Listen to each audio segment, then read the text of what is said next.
Okay guys, you want to remove your panel over your seat belt, either on the driver or passenger side, in a 22 Mercedes Sprinter.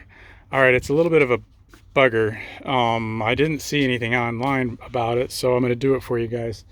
So I figured it out. It's a little tricky, but now it's going to be easy for you. Basically, this thing is cantilevered in. I'm going to show you what I mean. You got to pull the D-ring, which is the obvious stuff. But when I say cantilevered in, it's dropped down onto these feet. You see these feet? And they mate into these holes. So obviously that's got to kind of drop down onto it. And then you see these clips. These clips are push clips that fit into these slots. So you kind of can pop those, but obviously, or somebody had been in here before and mangled a few of these, and one of the clips fell out. But these things slide out like that and look like this. So they're like spring clips that slide into these things. These grooves. You can see someone was in here and mangled this one before. I bought it barely used with like 4,200 miles on it, but the one of the major tricks is this little clothes hanger hook up top here. I'm going to show you. This does not look like the damn thing's going to come off. So it's this thing I'm talking about right here. Sorry, I've got a screw in my mouth. All right, so it's this clothes hanger thing right here. I can't see what I'm looking at because of the lighting. Where the hell is it? Okay, right there.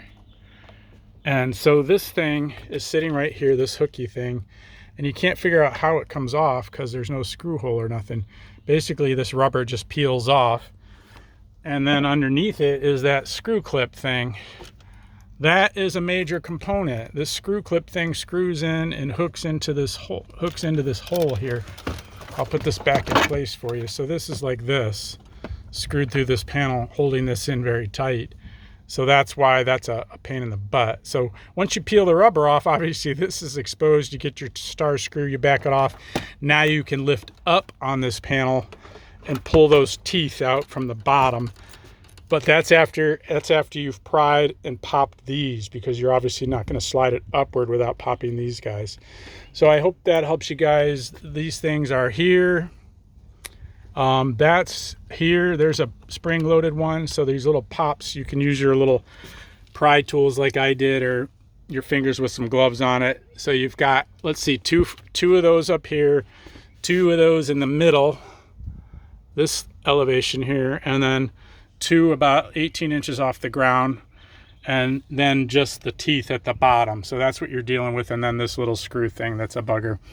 That is super easy once you figure out what it is. This thing stays with the thing, and the seatbelt, you can just, I had to remove it to get this floor out because it was pinching the floor down. So I hope that helps you guys. You can see that's kind of toothed into a hole.